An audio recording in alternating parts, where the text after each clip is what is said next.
মানে শেষ রাত বলতে বোঝাচ্ছি এই ধরেন যে 2টার পর থেকে এখন 2টা 2:30টার পর থেকে নিয়ে ফজর পর্যন্ত শেষ রাতে উঠেছেন, এই সময় আপনি যা দোয়া করবেন ইনশাল্লাহ কবুল হবে।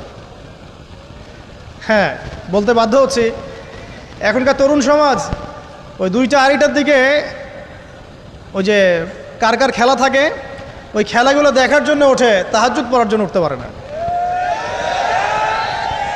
অথচ আল্লাহ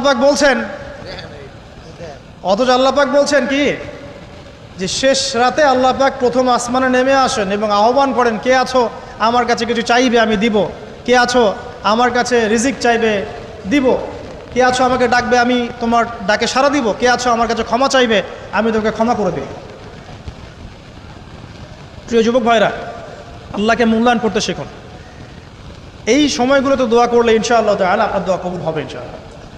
সবচেয়ে ইম্পর্টেন্ট হচ্ছে একটা, যেটা আমরা প্রত্যেক দিন পড়ি, প্রায় 17 রাকাত নামাজ পড়ি আমরা, ফরজ নামাজ, শুধু ফরজ নামাজের কথাই বলছি। এখানে আপনি 34টা সেজদা করেন, 17 রাকাত ফরজ, 34টা সেজদা করেন। প্রত্যেক সেজদায় যদি একটা করে দোয়া করতে পারেন ইনশাআল্লাহ আল্লাহ আপনার দোয়া কবুল করবেন। দোয়া কবুল করার কিছু জায়গা বলে দিলাম, বেশি বেশি দোয়া করতে হবে। আমরা উম্মার অবস্থাগুলোকে বুঝতে শিখব।